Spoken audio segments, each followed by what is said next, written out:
Hey, this is Matt Cook from CBS's Man with a Plan, and you are listening to the Man Cave Chronicles podcast. Welcome to another episode of the Man Cave Chronicles. Welcome to the party, pal! You're my boy, Blue! Yo, Adrian!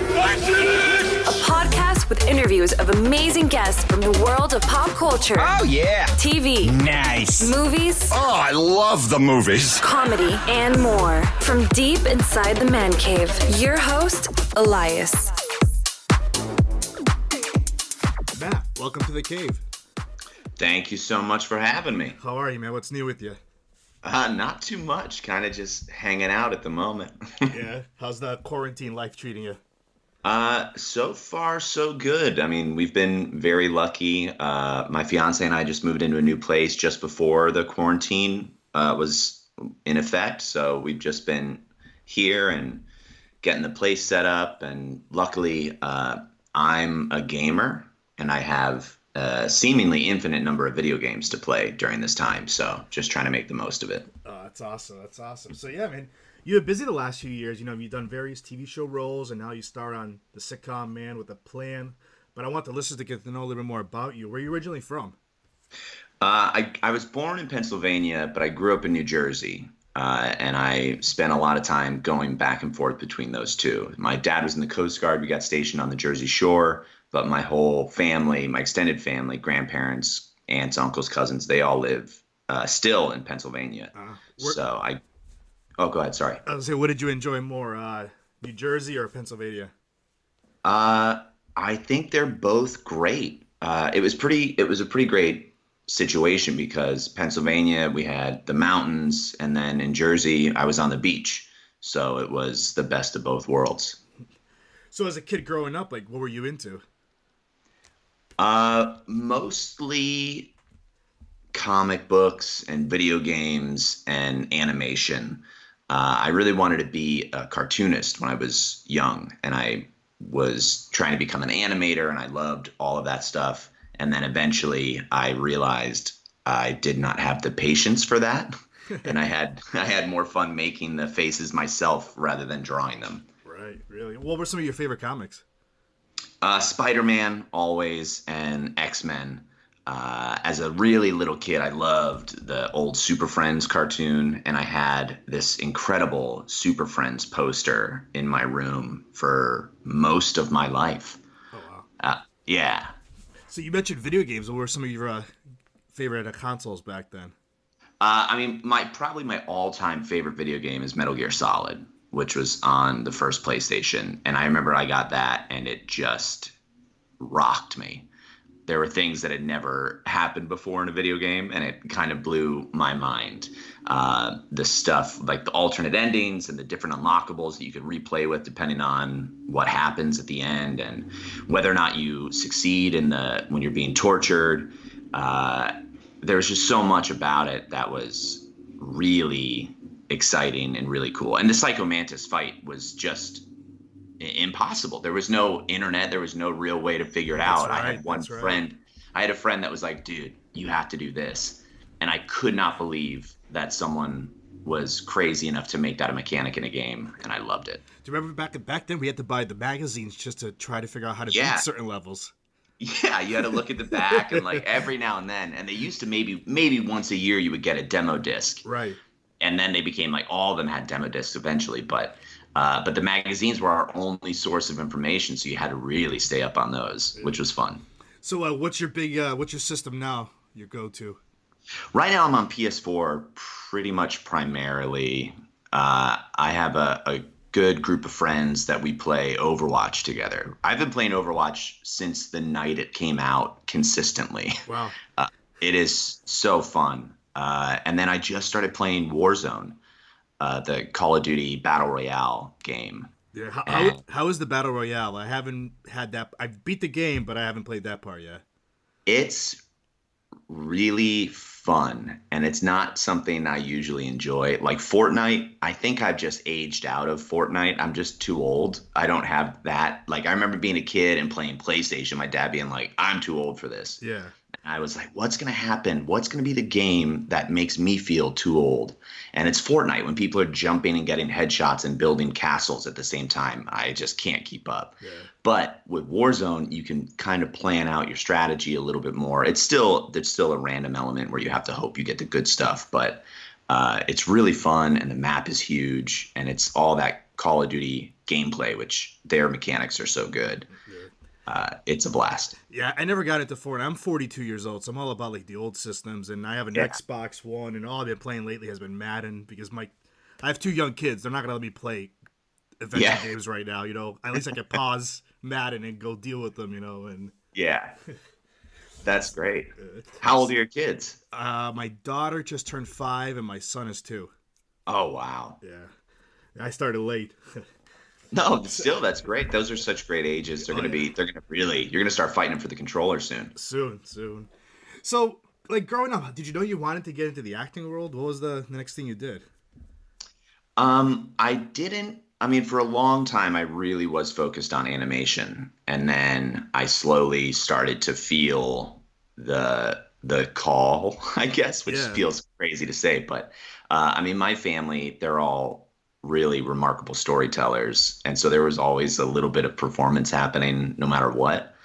And I was scared of jumping in. And then I remember my freshman year of high school, the auditions came for the musical and I chickened out and I was so mad at myself. And I swore that I would never not go for something again because it just sucked. I was so mad at myself that I was too scared to go.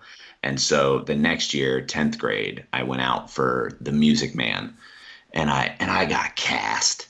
I don't know how many kids didn't get cast. I think it was, I don't think the bar was too high that you had to hit, but I did get cast as like a few little one-liner parts in the chorus and stuff.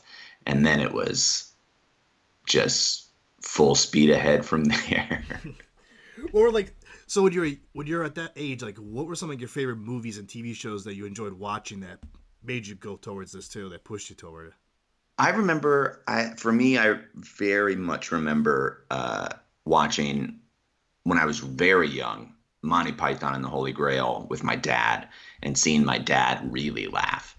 And that movie is so great because it's wildly silly, but it's also, there's parts that are really intelligent and really kind of highbrow mixed in with the lowbrow stuff.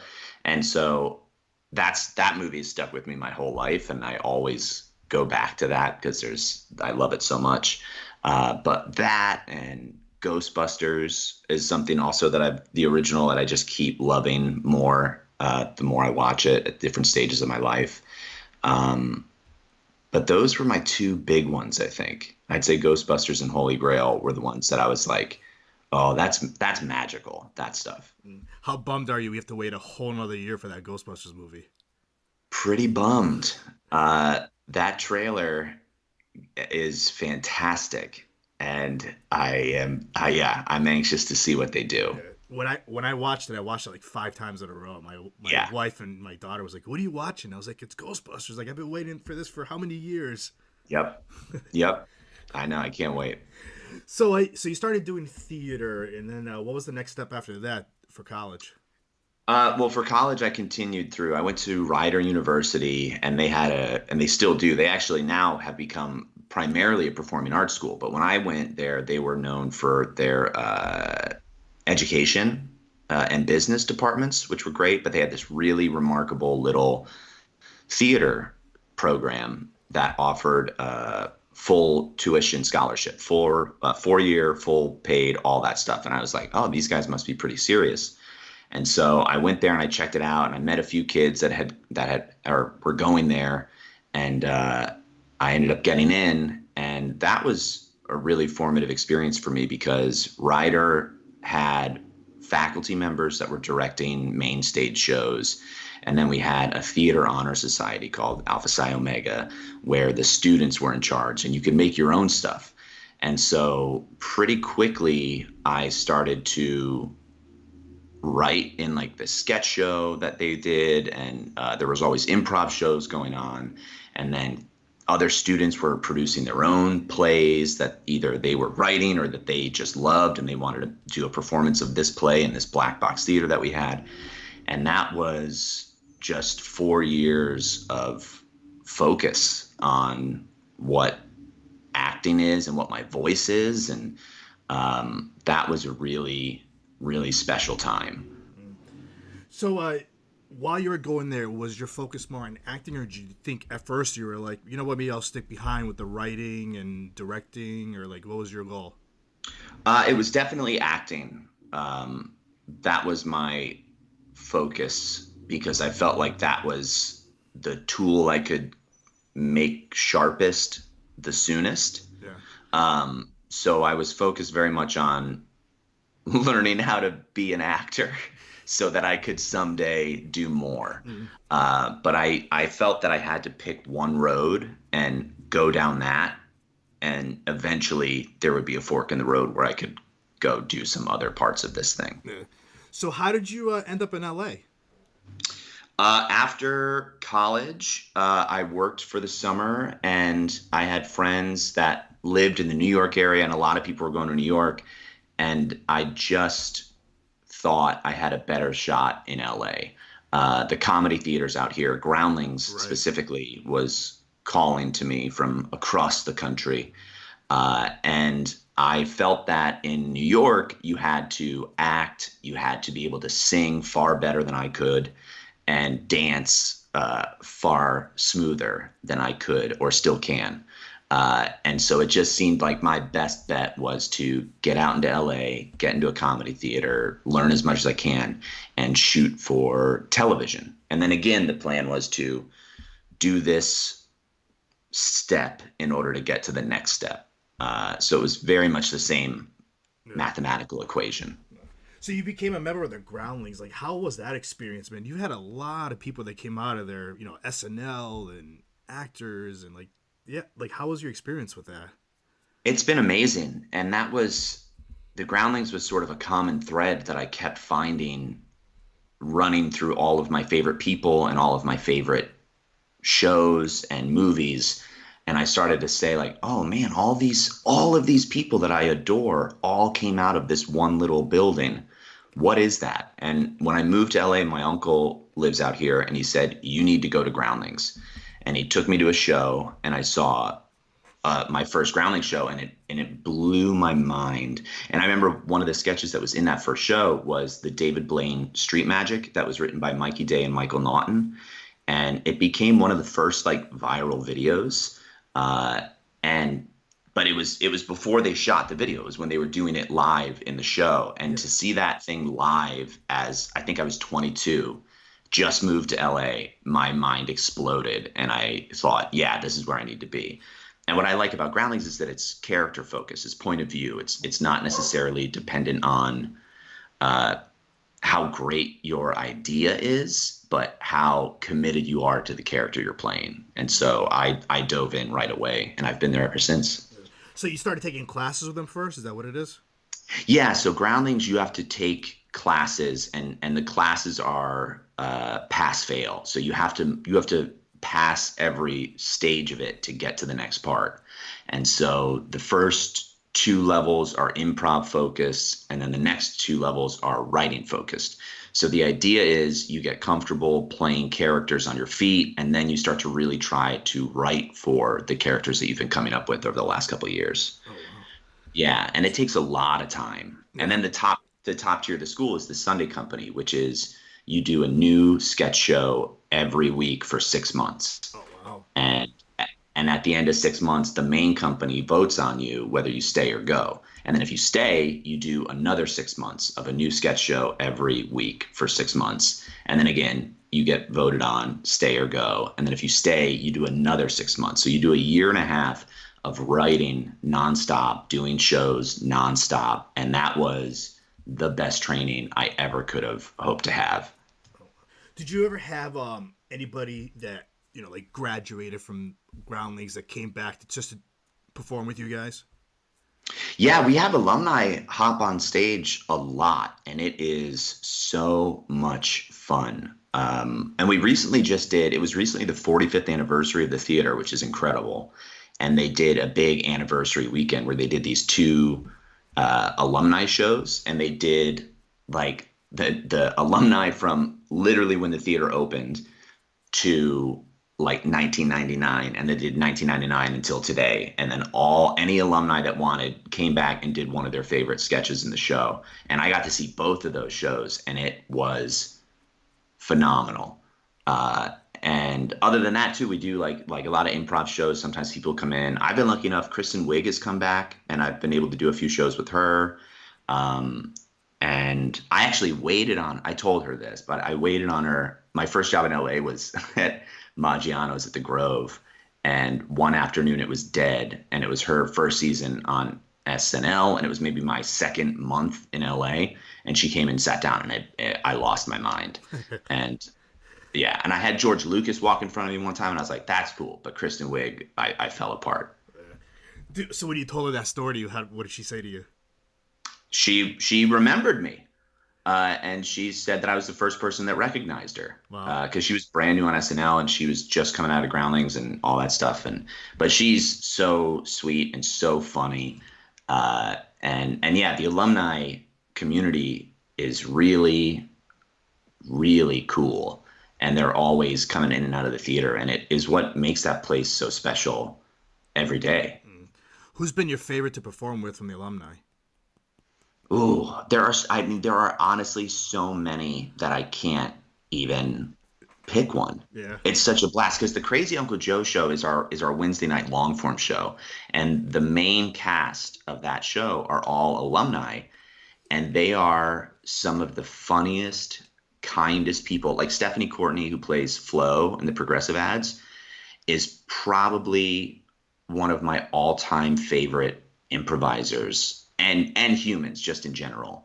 But like there's those guys. It's Stephanie and Roy Jenkins and Brian Palermo and Jordan Black and Ted Michaels, and they've done so many things, and they're so great.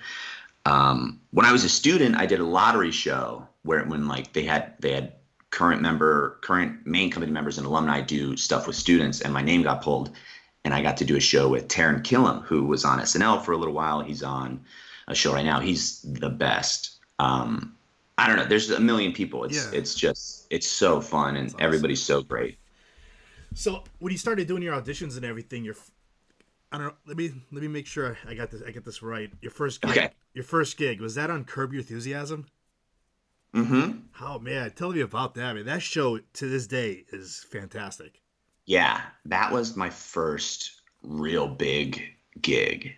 And I went and I got the audition through one of my uncle's friends came and saw me me and my friends, we had this like sketch group for a long time where we were doing shows as much as we could all around town. And one of my uncle friends came with them to see the show, and then she was like, oh, you should see this kid, to her friend who was casting. And so they called me in, and I auditioned for Curb, and then months went by and I didn't hear anything because the part that I auditioned for they had cut out of the thing. And then they called me months later, and they're like, okay, we're going to bring you in for this episode. And it was very nerve-wracking, and they give you, I mean, it's heavily improvised. And so they have like just a few beats, like the script are just beats. Larry does this, Larry does this, Larry does this. And then you just kind of work it out. And so my job was very simple. I was just a waiter that was supposed to be, supposed to get sort of in trouble. And it was wild how open the set was and how malleable the script was and how intent everyone that worked on that show was in getting the best product. It was really, really fun. So now recently you started on, you still star on Man with the Plan, which has returned for the fifth season, right? Fourth season right now, yeah. In which I watched the latest episode last night, and is it just weird? This show just gets funnier and funnier every week. I think so. It's been such a blast, and I think the more that the writers are able to build on the existing relationships, and the characters are growing, and it just keeps getting deeper and deeper into their lives. And with that, it keeps getting funnier. So, like, when you first heard about this project, like, what drew you in? Like, tell us about your audition for this.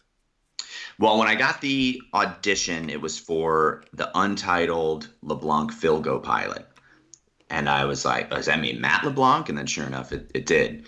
And the role was, it was pretty much exactly what ended up being in the pilot when we shot it, which was this guy, the other father at the school. Yeah. And when I read it, I kind of felt like in the overall script, it was my job to be Adam, to be Adam's worst case scenario.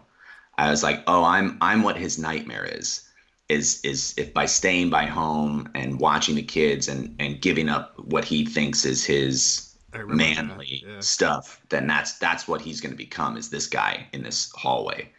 And so I got excited about that, and that kind of led me to the idea that what would make this situation of this character being in this school with all these people he doesn't know worse is having the one guy cry a little. I was like, the character of Adam's a manly man. Lowell should not be. And so I did a thing in my audition where I got really choked up at the idea of beer, because it's been so long since I've had anything manly in my life. And then that ended up staying in, and I got the part, and it made it into the pilot, and that's it. And I've been there ever since, being hyper emotional. At first, was your role supposed to be a recurring role? Because seems like your role just got bigger and bigger. Yeah, it was a recurring. I was one of the main characters right out the gate, but they have really brought me in a different direction that is so cool and very flattering, because it makes me feel like they trust me. And to be an actor and to have so many people writing such fun stuff for me and working so hard to make it make sense that this little man from the school is now part of the family and works in the family business and all that. Like, they've really done some incredible stuff for me, and it's been so much fun. Like, so how would you describe Lowell? Like, I would say that Lowell is a little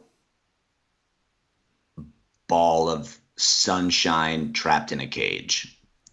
And that cage is a million different things, but he's always trying to do his best, and he loves the people in his life, and he tries real hard, and he's very orderly, but there always seems to be something blocking his way. He always tries to be the nice guy. He always gets himself in trouble by saying something, and then Adam is always yelling at him. Yeah, exactly. I think he didn't have a lot of socialization growing up, so he's got a lot to learn, and the Burns family's teaching him. Right.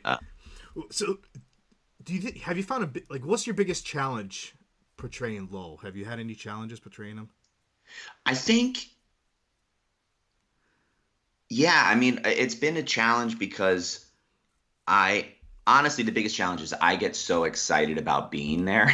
Really? that my energy level can skyrocket.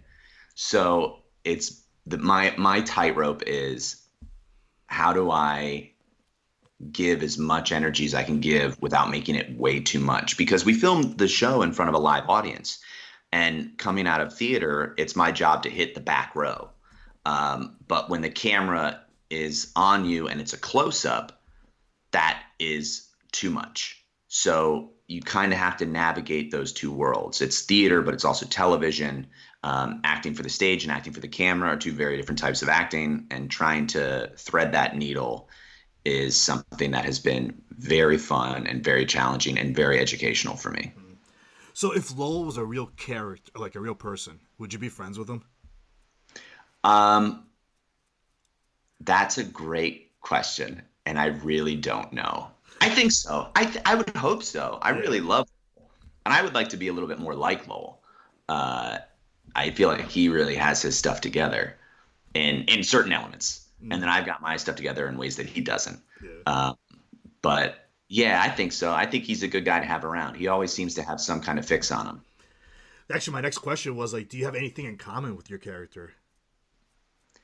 Yeah, I both Lowell and I think LeBlanc is the coolest dude ever.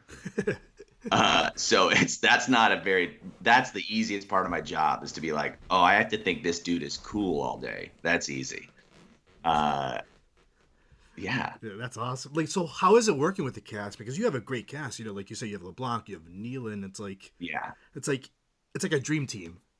it really is. It is the most fun, and I feel guilty being there because I have such a good time. And it's been really amazing that we've gotten to spend this much time together. And I've never had a job that's gone this long. And for this cast to be as kind as they are and as professional as they are is really, really special. And our crew is the same way. Like everybody on this show is so excited and so grateful to be there. And it's a true delight to work on. Uh, Go ahead. I was just gonna say, but then sometimes it can be too much fun, and I have to be like, okay, wait, we got a job to do, we got to focus up. But if Kevin starts laughing, I'm done. There's no way I can survive it. I fall apart. And he plays his character very well in that show. Yeah, he is so deeply funny, and just the best guy. And that's everybody. Everybody's so funny. They're so good. It's a ball. It's a dream job. Right, right. So like you've had a lot of scenes with Matt and Kevin. Like, what do you think has been your favorite that you've been part of? Um, I love being in that trailer. The trailer set is so small, and the energy is so like there's not enough room for the energy, so it just feels really, really exciting. Um, there's a scene coming up, I think this season where the three of us are in Matt's truck. And that was just so surreal because I'm in the middle seat and I've got Matt on one side and Kevin on the other. And I had a little bit of an out of body experience because I came up watching those guys Right. on SNL and Friends and everything. And I just had a moment where I kind of left my body and looked at the picture of me sitting between the two of them.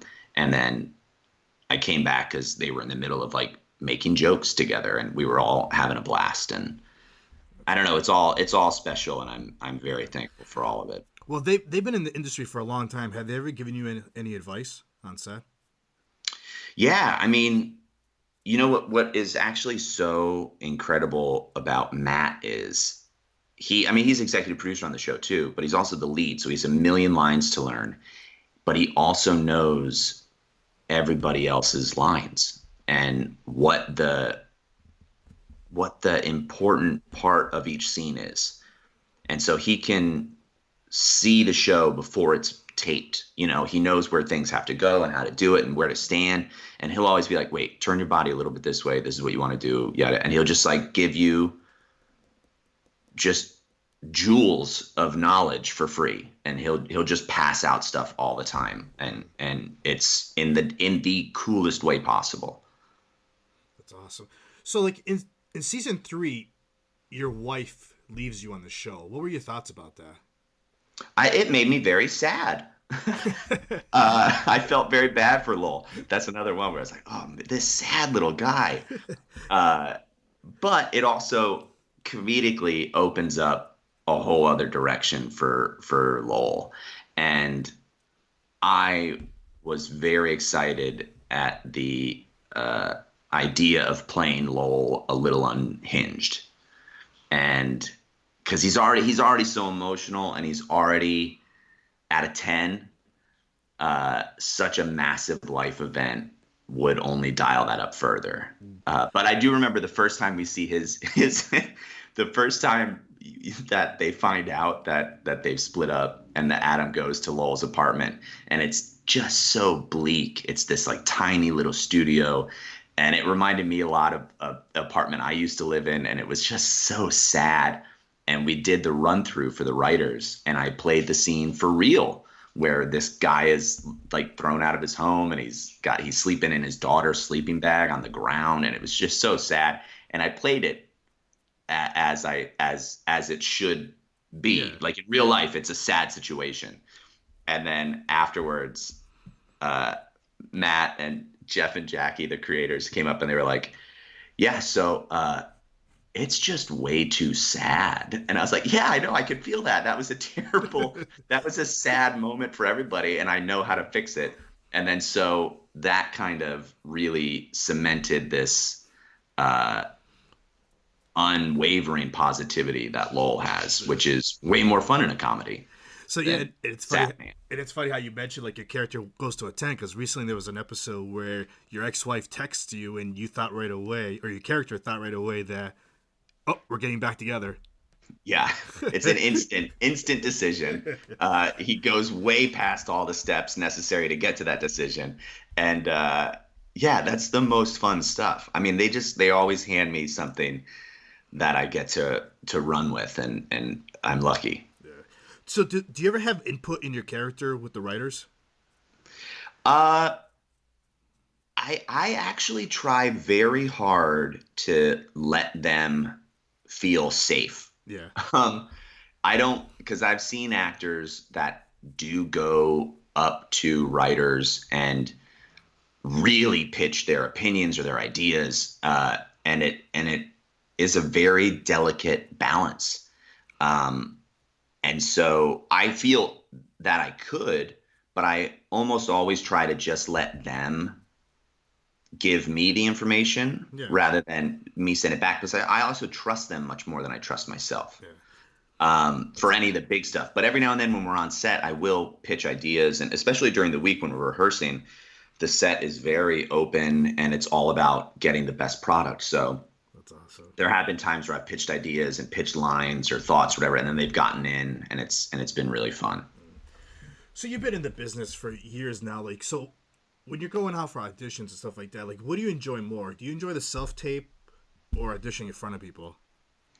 I have friends that love self-tapes, and I hate it. I like having to go into a room and getting only one shot at it. Because I feel like that is when my best self kind of activates. But if I'm at home and it's up to me and whoever my friend who's kind enough to read with me is to get the best performance, then I go down the rabbit hole, and I have too many options. I like having to go in with a plan and hitting it once and then going home and being done with it. Otherwise, I squeeze the life out of it, I think. So right before you're about to go and do a live audition, like, what do you do right before that? Like, I've had guests on, they say, like, like, oh, I sit in the car for 2 hours and I listen to the radio. Other people say I take a nap. Like, what's your thing? I try to pick a piece of music or like an album that I love and will give me whatever the proper emotional tone I need in the room is.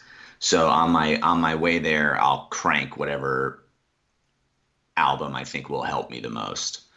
And then that's kind of it. I mean, I kind of have a pretty laid back approach to it, because I think that I can only do what I think the right answer is. And if it's the right answer, then that's great, because when it's time to work on the job, we've all agreed that this is what it is. But I always try to stay as close to what my initial take on the project was, because then I know I can replicate that. But if I try to figure out what I think that they might want, then I always am a mess. Yeah. So I try to just get calm, get in a good place, and just go for it. Have you ever left an audition and you're like, hours later, you're like, man, I should have done it this way? Or like, you wake up in the middle of the night just thinking about it. Yeah, constantly. That's most auditions. It's very rare that I leave with like a pep in my step where I'm like, oh, look out, bank account, here comes a gig. It's very much like, what were you thinking? Do you ever like take notes like, okay, I'm not going to do it like this next time, or? But and I've kind of refined a little bit of that stuff over the years where I'm like, okay, I know that that wasn't helpful for me before I went in the room, or that this isn't good, or this doesn't help me. So do this, don't do this. But once your adrenaline gets going, depending on what the situation is, that all can go out the window. So, like, what kind of advice do you give to somebody that wants to get into the acting world? I think that it is. Oh, I do know. Okay, this is my advice. Are you ready? Sorry, I had to find it. I, for me, I've discovered that there are very high highs and very low lows in this profession. But those peaks and valleys are far and few between. And the vast majority of your time is spent in your everyday life. So you have to make that your focus. You have to be in a place where you walk into an audition, you're good either way. Because if you go in and there's that desperation of like, I really need a job, I really need this, I really need this to happen for my career, like that energy is felt in the room, but if you can go in and you can go into a place and say, I'm good no matter what happens because I'm taking care of myself outside of here, then I think you can become a very dangerous actor because you can do whatever's needed emotionally or energetically, and you're not just operating on this dire need for success or a booking or whatever you want to say. But I would say focus on you and what your day-to-day is, and you have to be happy in the in-between. How happy are you with your career? I am astounded at how fortunate I have been. And I am so thankful and so happy, and I am excited to see what happens next and what this thing is going to be. Yeah. But very much along the lines of my taking my own advice, like I feel good, man. Like, awesome.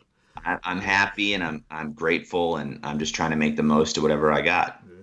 Do you have like a dream role you want to play someday? Because I know you've done a lot of like the comedy and stuff like that. Do you want to stick with comedy, or do you see yourself doing like drama or action? Or you know what I would love? I would love to be in a Western. I would love to be in like a real deal Western.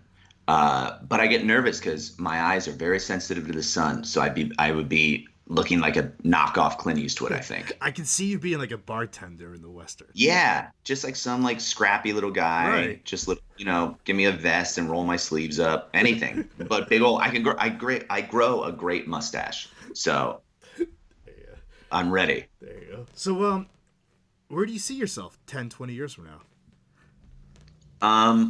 I hope to be doing acting jobs like I'm doing now, ones that I really love and am proud of. But I also hope to be writing and producing and maybe directing. I have such a love for all of those things. And I definitely find myself now, especially when we're in between seasons of the show, really focusing on those other elements.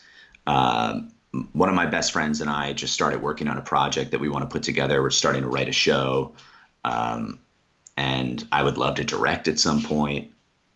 Hopefully, I'm lucky enough to find myself still in the industry with a lot of projects that I'm really proud of. That's great.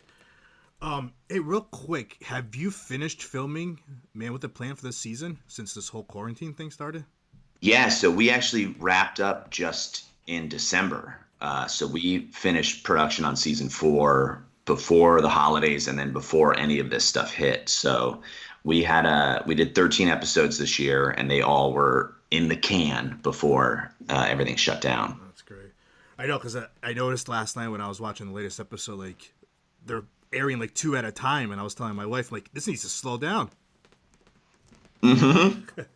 I know, we're going through them. I think they're trying to get them out while this like main season is still going, because once summer officially hits, it all goes into reruns and the viewership kind of goes down because people are out and about. So I think they're trying to get all the stuff that we have now out, especially because they're great episodes. So I think that they're excited for people to see them. I know that I am, and I know that the cast and the crew and everybody is. So That's great. Hey, lastly, how can the listeners find you on social media? On social media, I'm on Instagram. If you like pictures of dogs and comic book panels, follow me at Matt Cook Took Pics. And that's Pics, Matt Cook Took Pics. And then I'm on Twitter at Matt Cook Tweeted. And that is mostly me retweeting comic book art, which I hope will brighten your day. And I think we could all use a little bit of brightening. That's right. Matt, yeah. This was great. Thank you for coming on.